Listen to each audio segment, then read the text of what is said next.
Let's talk about that game. By the way, on our live stream, let us know how you felt about it, how you feel about it. While we talk about it, BYU beats SMU 18-15. They're 2-0 on the season. They snap a 5-game road losing streak, all 5 games in the Big 12 last year. And the defense saved the day. Yeah. The defense was fantastic from start to finish. In fact, in the first possession for SMU, a sack. Yeah. Second possession for SMU, a sack. So their first 2 possessions end on 4th and 19, and they have to punt, and that kind of set the tone for the night. Yeah, that defensive front, a couple weeks in a row now, you can just see how much more aggression they play with. And, Jay Hill's calling blitzes and letting him loose. One thing that I loved in that game is I went back and looked at things, is that these young guys that we've been talking about, and you think about this, the back 7, right? The backers and the safeties and corners, it's a really young group, right? Especially in the 2 deep, it's a really young group. They have so much confidence in some of those young guys. Like Tommy Prassis was playing down the stretch at times in the fourth quarter. Raider DeMooney was on the field in crunch time in the fourth quarter. They put Johnny in, that we've talked about, at nickel on the last drive of the game because he's one of the best lockdown guys, a freshman. And that's impressive. And I was asking afterwards, I'm like, were the guys just tired? And they go, no. These guys, they're phenomenal athletes, and if we're just going to go man and play one-on-one, we trust that these guys can go play man-on-man right now. And they're going to get better in the zones and with the different calls. But when it came time to go, listen, we just need to athletically just go match up with these dudes, they played a bunch of youngins. That's exciting for the future of this defense. When you've got lockdown guys back there, it's amazing how creative the linebackers can be. And that front group is getting a nice push. They were in the backfield. It felt like a whole lot. Even when they switched quarterbacks and they had the little more mobile guy in there, they were still chasing him around. Let's get right to your keys to the game from the last game. Yeah. And number 1 was to win the turnover battle, which it didn't look like that was going to happen, but the defense did such a good job. The offense turned the ball over too much, 3 turnovers. At first glance, we were really kind of upset with Jake, saying he threw made 2 terrible decisions, and then we went back and watched that one interception and went, oh, okay, well, once in a while, it's not on the quarterback. That interception he threw on the screenplay in the middle, what was that guy, a jack in the box? Like, what in the world happened? The defensive lineman was face down on the field. Then he got up. The back was going behind him as the ball was being released. Literally, the guy looked like a Gumby and jumped up right in front of the ball. And you're like, how could you throw that ball? The ball was almost out of his hand when that guy was on the ground. That was a phenomenal play. I'm not going to get on him on that one. Where he tried to throw the ball away, that ball should have been launched over the corner route's head way earlier and just come back and play on the next down. And then a fumble where he got hit. So 3 turnovers, that's hard to overcome. The only way you overcome it is if your defense goes out and forces 3 turnovers, which they did, and that's what Kate. So that evened the score. That evened it out. 3-3. And so even if they didn't win the turnover battle, but even was good enough in this one. Anytime Timothy jumps on from Perth, Australia, we give you a shout out. We got a shout out to Perth. Love to be on another continent tonight. Thank you, Timothy, for joining the Wise Guys.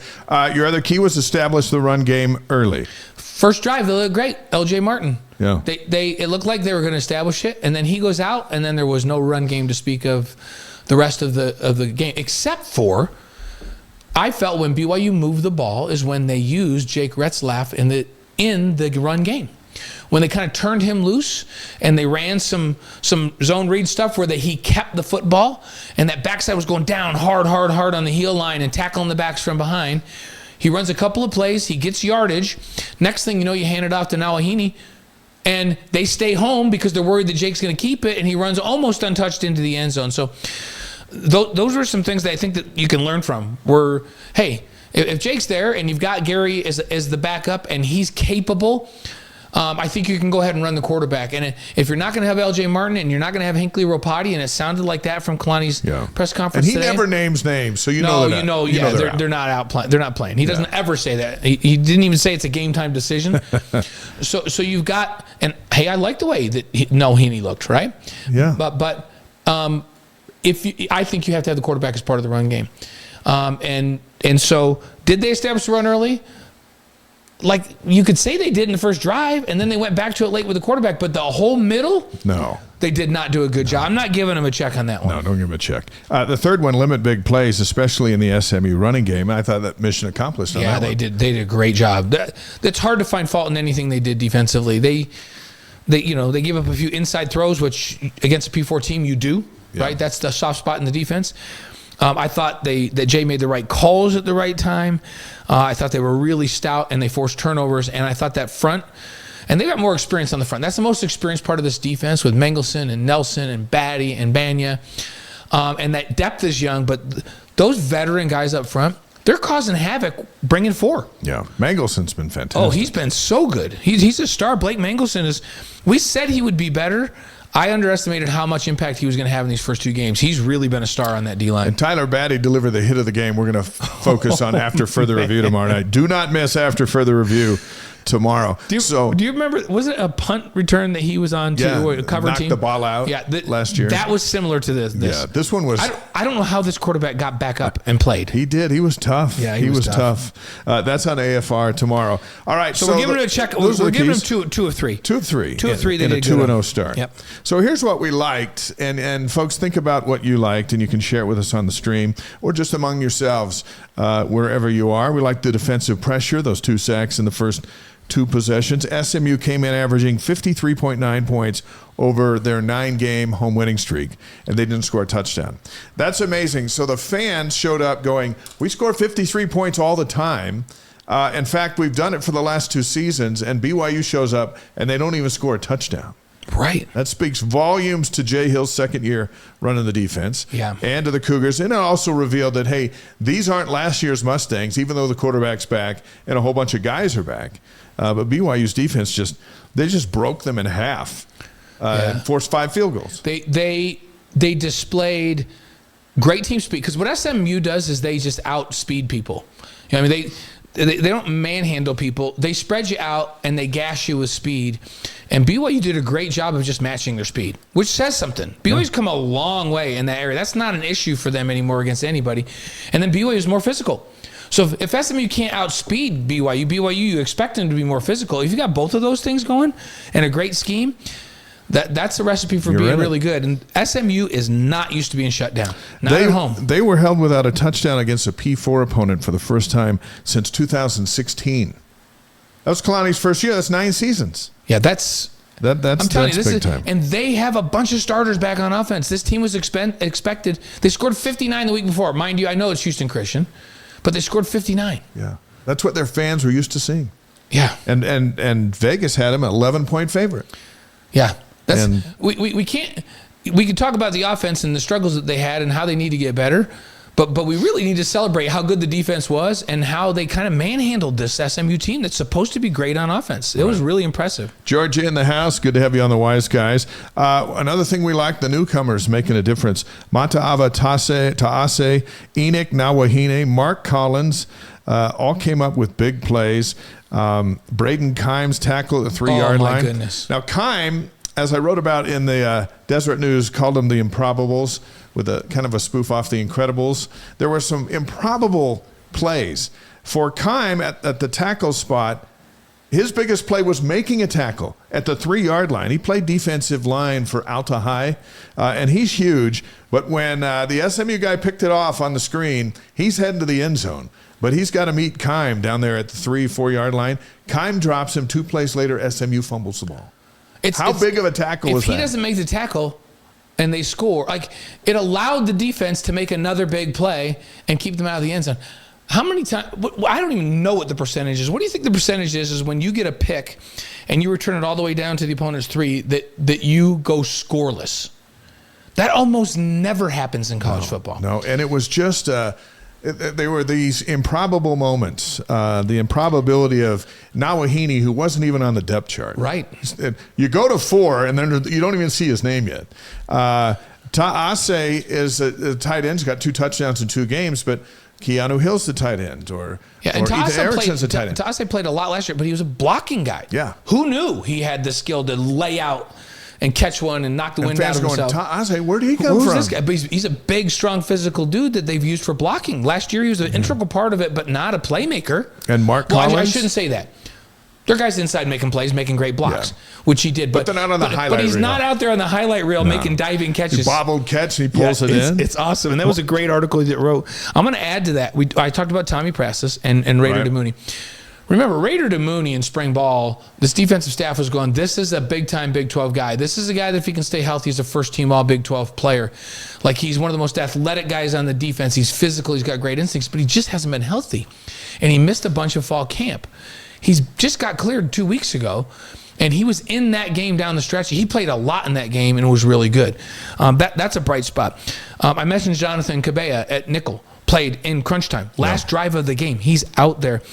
And then guys like Evan Johnson, he's just a sophomore. People are like, who's gonna play corner? That's Dion's number 21. He's out there. Evan Johnson's running around out there playing all game long and playing great. So it's young guys making plays. It's guys that nobody really knew about making plays on both sides of the ball. And that's something you can grow and get better with, is that because the depth is definitely better this year. All right, here's what we didn't like, I was in 2 wards on Sunday and family dinner and the neighborhood, and so here's the list. Here's what people are worked up about. Understandably so. 3 turnovers. No one likes that. Today in Kalani's news conference, at one point he said, "Take care of the stinking football," was a direct quote. And it applies not just to Jake, to everyone. Ball security, no matter who's got it, is so key, especially on the road. And it's the most important, and you have it as 1 on our list, right? Yeah. For a reason. And we're going to talk about 2 and 3. 3 is big too, because I think that they can fix that. But 3 doesn't matter as much as if we do 1. There's lots of teams, and we'll get to 3 and then come back to that. So let's go down the list. But it's the cardinal sin in football. You can't win if you can't take care of the ball. Right. Especially if you turn it over and give the other team short fields. No matter how good you are, you turn the ball over, it's the great equalizer in football. You get beat by lesser teams, let alone teams that are better than you. You have no chance against teams that are equal or better. They have to figure out how to take care of the ball. Number 2 is injuries. We're all disappointed in the injuries, especially when you lose your 1 and your 2 at running back. And you were thin coming in. Yeah, and we're thinking, man, maybe with LJ and Hinckley, there's a chance that they can establish a run game and take some pressure. So now you're going to have to lean on some Miles Davis, who had a really nice run on that toss late in the game. Yeah. And he's a different skill set. He can get to the edge and turn the corner, so you need to call some different plays that are designed for him. Noah Heaney can run kind of the same things that LJ and Hinckley ran. He's just younger in the offense and not as much experience. I think skill set wise, he's not as strong as LJ, but he's got some quickness and shake to him. So who knows? But they're going to have to figure out what his skill set is and go, okay, these are the 2 guys right now. So what are we going to call differently to take care of advantage of what they do? I'll tell you where I like Noah Heaney and where I like Miles Davis. Get him involved in the option pass game. Get him out one-on-one on linebackers and throw the ball to him. And that's an extension of your run game, those little easy, quick throws to running backs. But they're going to have to change what they do a little bit. Not the fundamental offense, but the emphasis on what they're doing has to be changed to accommodate this different group of running backs. Phil is in from Cedar Park, Texas. Good to have you on the Wise Guys live stream. He'll be at the Baylor game with the family. That'll be a fun night at the end of the month. Lack of creativity on offense. We didn't like that. 9 3-and-outs. 2 for 13 on 3rd down. A far cry from Southern Illinois. I would say that 2 of 13 is terrible production on 1st and 2nd down. Yeah.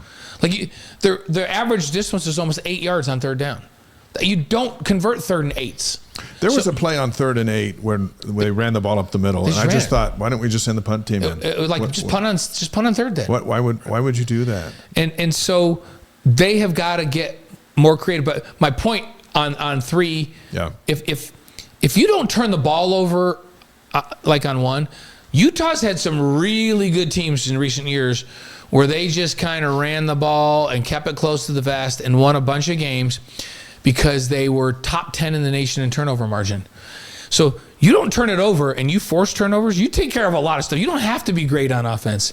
You can be average on offense and you can win a lot of games, but you can't be average on offense and also turn the ball over. No. So number 1, stop turning, as Kalani says, stop turning the freaking ball over, right? Come on. And I think you have got to be a little more aggressive on first down and really more aggressive on second down. If you're going to be some more explosive plays on second down, you can't. Teams have seen this trend in the last couple of years where BYU on 2nd and 10, 2nd and 9, they run the ball more than 90% of the time. It's so, and when you look at analytics nationally, you go, well, teams around the country, like you could look at SMU's analytics and you could say, what does SMU do on 2nd and 10? I mean on 2nd and 10. And the analytics would tell you, well, they go with their lighter package and they play off the ball more and they don't blitz on 2nd and 10 because they predominantly play pass. Not against BYU, they don't. If I'm playing BYU, I load it up at blitz on 2nd and long every single time and take my chances playing cover 0 and man on the back end because they're going to run the ball. And so they've got to self-scout and look at their tendencies, and they've got to be – what really helps is when you get production on first down. You know what, Georgia and Alabama, they mix it up on first down. They quick throw or they run it. Saw a lot of creativity on Saturday. They quick throw or they run it, right? Yeah. But when they run it on first down, they get 4.5 yards or 5 yards. 2nd and 5, defense is at a huge disadvantage, right? At 2nd and 5, you can't really dial up anything because you have no idea what the offense is going to do, and you're in a great position. BYU has got to figure out how to be more productive on first down, and then they've got to be more productive on 2nd and long. Ole Olson and from Charlotte, North Carolina on the live stream tonight. Wise guys spanning the globe. Dewey Gray is going to join us in just a sec. Before we bring Georgia, him in. Georgia in the house. Have we had Georgia in the house before? I don't know, but they're always welcome. Yeah, we love Georgia in the house. Okay, before we bring Dewey in, let me ask you a question that I got from everybody, and it's all understandable, and I want to get your take on it, and I know everyone out there has an opinion on it. We're going to ask Dewey his opinion on it. But what is your response when you hear fans wonder aloud why Kalani didn't put Gary Bohannon in the game after Jake's third turnover? When the emphasis is take care of the ball, that's been his mantra for some time. So there's the third turnover, and all of them were just kind of, and there's kind of this look of fear on bewilderment on Jake's face from the TV angles, and you have Gary Bohannon there, and if the race was that close and you're in this situation where you can't lose this game, you already know now SMU is not better than you, so it's like you got to do everything to win this game. Mm-hmm. Unfortunately, they did win it, but I got a lot of questions about it. Why didn't they put Gary in after the third turnover? What do you think? They must not believe that Gary's as good as you all think he is or I think he is. Otherwise, you would. It must not be as close as we all think because 7 days left. That's what that says to me. It's not as close. No. And they're looking at it and they're going, if it's not as close as we all think, right? And there really was separation in the last 7 to 10 days, which is obviously what they think, and they're not going to come out and tell us that, right? But they obviously feel that way. And then here's the other thing: if it wasn't that close, and you got a guy that's got 2 years left or another one and done. You go, well, you know what? It's not that close, and we need this guy to figure this out because we need him to be here this year and next year. Yeah. And so, I mean, maybe if he turns over once more, you go, okay, that's it, I'm done. Right. But like we said, like you and I and Austin and everybody in the green room were like, what in the world on that screen?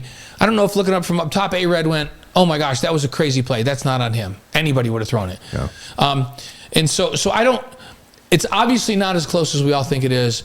And they're looking at what are we going to do in the long term, and they weren't behind in the game. Defense was playing lights out. It's like we got to ride this guy, and it's just like, hey, when you put Ty Detmer in and he threw 6 picks, did you take him out? Steve Young threw 6 picks against Georgia. We didn't take him out. Yeah, but remember, Ty went in because Covey got hurt. Right. And they didn't have an option. But Steve was our starter. But Steve was the starter. But then there are times, too, I go back to the Citrus Bowl in 1985. You're a healthy guy on the sideline. Robbie's banged up. I should have He's not right. You should have been in. But we didn't do everything to win the game. Yeah. There were when we played UCLA, he wasn't feeling great. It's like, man, should I have been in there? Yeah. And you know what? A coordinator who's going to put it all out there to win is going to do that. And coordinators that are hesitant are just going to stick it out. And BYU was fortunate to win that game the other night. As dominant as the defense was, they were still one play from getting lucky. It's funny because SMU's fans today are going, maybe this 2 quarterback thing's not a good thing. Right, yeah. Because they just lost. It's not how you want it. It's not how you want it. But what you prefer is your starter takes care of the ball. Right, he's got to take care of the ball. And I think that if he doesn't improve that as the season progresses, it's going to be like, you know what I mean? Then you got to go, okay, we thought he was better and he took care of the ball. Here's the hard thing. You don't hit quarterbacks in spring ball or in practice in the fall. So he didn't throw any picks in all of spring ball. And then he took care of the ball in fall camp, but he wasn't getting smacked around by live fire, right? So do you say to yourself, okay, well, that was a good lesson learned. Now this is the first time he's actually been hit since last fall. And now we have teaching, but if he continues to do this, what are we going to do? You remember John Beck was the starter as a sophomore? Yeah. And you and I would sit there and I would go, I'm not sure this kid can play. I know. Because every time he got hit, the ball was on the ground. And I was like, so they worked with him. They knew that his upside, that he had a couple more years. They worked with him. As a senior, dude never turned the ball over. No.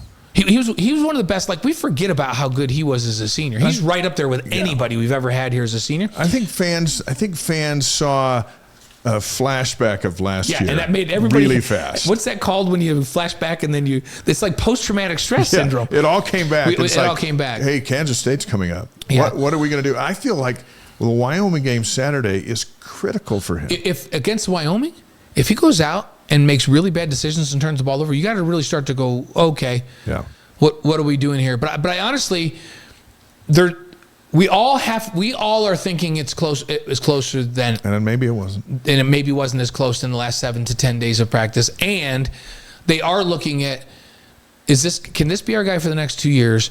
And if it's going to be our guy, because once you take him out, he's done. Like, if you replace him because he's turned it over and Gary, can you put him back? I don't. Well, I don't know. Ideally, you don't want to, because you just want to have someone take care of the ball. As critical as Austin Collie is, which he always is, he sat there with us and says, "No, you can't take him out." Yeah. Well, he had Peyton Manning and Tom Brady. Well, because once you take him out, then that's kind of done. Yeah. And so Austin was, no, we got to let this thing run its course here for a week or two. Right. Is what Austin's opinion was. Let's talk about these Wyoming Cowboys. They're 0-2. Let's go back to that. Yeah. Lost to Arizona State 45-7 in Tempe, which was a surprise. We thought, well, Arizona State's going to be really down because they've been down, and Wyoming's been up. And then they went to Sun Devil Stadium or Mountain America Stadium, and they just got killed. So we thought, well, okay, they're going to play Idaho in Laramie back on Saturday. They'll bounce back. And the Vandals were playing with their third-string quarterback.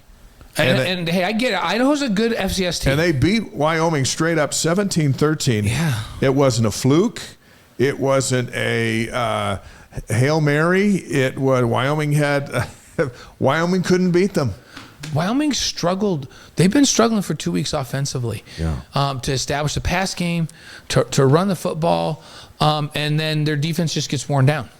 And that's kind of been the story this couple of weeks. Now, keep in mind, new coach, some new schemes that they're trying to learn. But there was enough players coming back on this team that you felt like Wyoming would be better than they are right now. You know, they 194 yards of offense in 2 games combined. That's second worst in the FBS. They're averaging 10 points a game. Yeah. 10 points a game. It's like, this is exactly what BYU needs coming out of they're giving up. SMU. They're giving up 32.5 games per game, and they average 10 points a game. And they've rushed for 184 yards total in 2 games. And one of those teams was an FCS team where you would think they would have, the advantage. But they're averaging 92 yards rushing a game, and they're averaging 102 yards passing a game. The offense has just been anemic, and so total offense average per game 194 yards. Yeah. Now BYU took an SMU team with 9 returning guys on offense from an offense that averaged almost 500 yards a game last year, and scored 59 the week before, and held them to 261 yards total offense, and no touchdowns. So if I would be surprised if BYU can't shut this offense down, and if they can shut this offense down and give the ball to that BYU offense, perhaps we see BYU's offense start to get a rhythm, because you know what they need? They need the defense to just continue to play lights out, and they need this offense to figure it out. Yeah, for sure. And this could be the game where they do that. The Mackeys checking in from Montana. Hey, sorry we're late. Hey, we'll take you anytime. We appreciate your late check-in. Also, Roger telling us there are tickets still available for the Wyoming game on Saturday night. So the weather's going to be nice. It's a good day to drive over or drive in from Denver or Fort Collins, Colorado Springs, or however you can get there. But tickets are still available for Saturday night. It's a 7:00 kick on the CBS Sports Network. Vegas has BYU favored by 10. Which surprises me. I thought it'd be more. Think about this, though. They had them 11.5 underdog to SMU.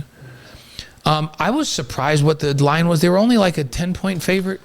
In fact, it went Vegas to single. doesn't like BYU. It went to single digits for the Southern Illinois game before the kick. Yeah. I It was don't like get it. 8.5, and I'm going 8.5. They're going to kill Southern Illinois. Vegas does not like And BYU. then I thought the SMU game. Remember, I said it on the air will be lower scoring than people think, but I thought it'd be a game in the 20s. I had no idea that BYU's defense was going to shut them down like that. No. But I said 11.5 point underdog. That's too much.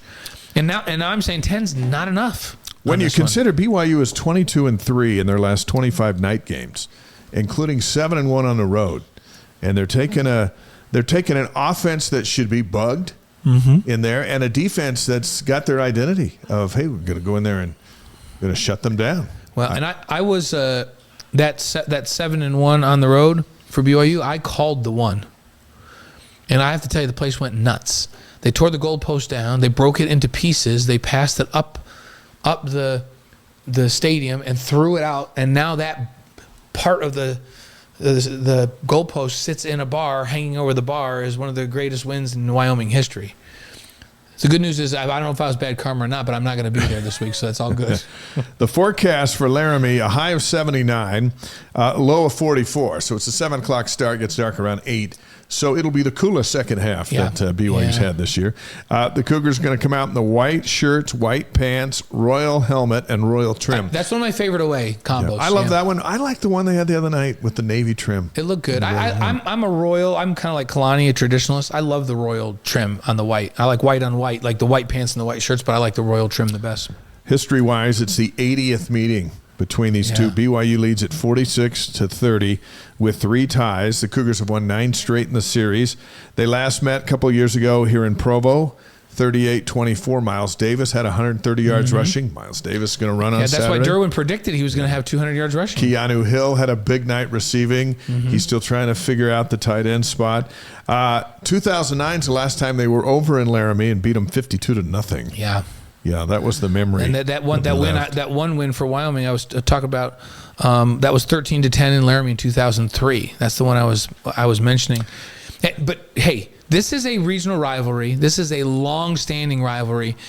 Wyoming's going to come, and you talk about with a chip on your shoulder. This is the biggest game of the year for Wyoming, and I know they play in a different league, but this is the biggest game of the year for them right now. Before you roll out your 3 keys to beating the Cowboys, ESPN's FBI win probabilities increased from 4.7 to 6.5. Yeah, there you go. Because they didn't have BYU winning at SMU. SMU was preseason the least likely game for BYU to win the entire season. And now they give BYU a 49% chance of winning at least 7 games. Yeah. That's what that SMU win did to their numbers. I'm really interested to see how SMU is moving forward. I think SMU is pretty, like, they have a ton of team speed. BYU neutralized it pretty well and manhandled them. I mean, they're going to the ACC, but it's not like it's the Big 12, the Big 10, or the SEC physicality-wise. So I don't know. I think SMU is a bowl team. They got Florida State later in the month at home. How'd you like to be Florida State right now? They just spent I don't know how many millions on NIL, and they can't win a game. And they're in court trying to get to a bigger. Yeah. It's just a nightmare for craziness. Them. All right, here comes Blaine's 3 keys for beating Wyoming and getting off to a 3-0 start, which, by the way, last month we said they would. If they could get off to a 3-0 start, and then we said that would set the table. Postseason's in play. Yeah, and then we said we thought they would. We thought it would surprise people. And then all the FPI stuff came up, and SMU was the least likely win. And we're like, are we out of our minds? Seriously. Are we out of our minds? Usually we are, but maybe not so much on this. So here's my 3 keys, and we'll check them next week. We'll come back. I feel like this defense needs to be disruptive, meaning aggressive. Tackles for loss, quarterback hurries, quarterback sacks, forced turnovers. They've been that way for 2 weeks.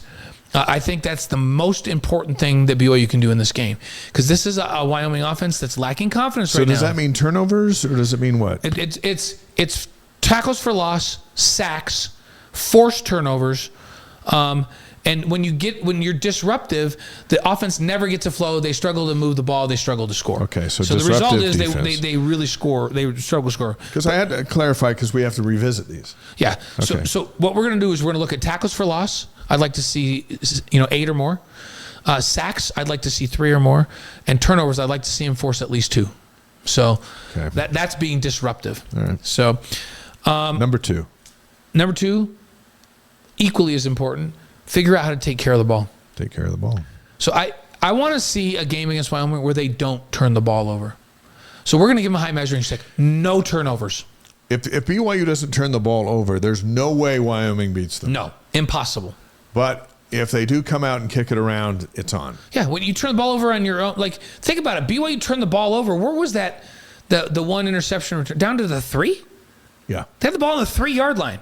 How they didn't score is miraculous that they didn't score. Yeah, we can't rely on improbabilities. If you turn the ball over and Wyoming has it on 3, they'll score. Yeah.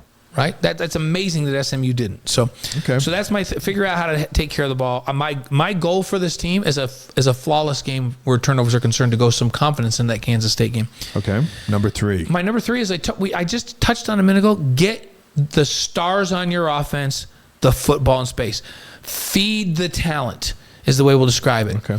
So I'm talking about, JoJo Phillips, Darius Lassiter, Chase Roberts, Reiner Swanson. How about Reiner Swanson? We've been waiting for him to kind of hit the seam because he's been hurt through fall camp. See that crossing route they hit him on? Yeah. That DB that came up and hit him looked like a leaf fell into the spikes of a bicycle. And then they never went back. I don't even know what we were doing. Yeah, it's like you have those kinds of weapons. Figure out how to get them the ball quickly in space. Yeah. They can do the rest. You don't have, and then you have some lid lifters. JoJo Phillips can go over the top. Darius can go over the top. Start with a quick passing game. Augment it with the run to keep them honest. And then they're going to creep up when they can't stop that. Then you throw it over the top. Chuck it deep. And BYU, they only threw 1 or 2 balls over the top last week. Yeah, and I'm trying to think. One was to Laster, which was really just over the middle. I'm trying to remember. There was one where he chucked it. He had a guy. They threw one to Keelan. Yeah. And he threw it outside. And Keelan was running and he had to try to flip his head around and catch it on the outside. And he almost caught it. That's right.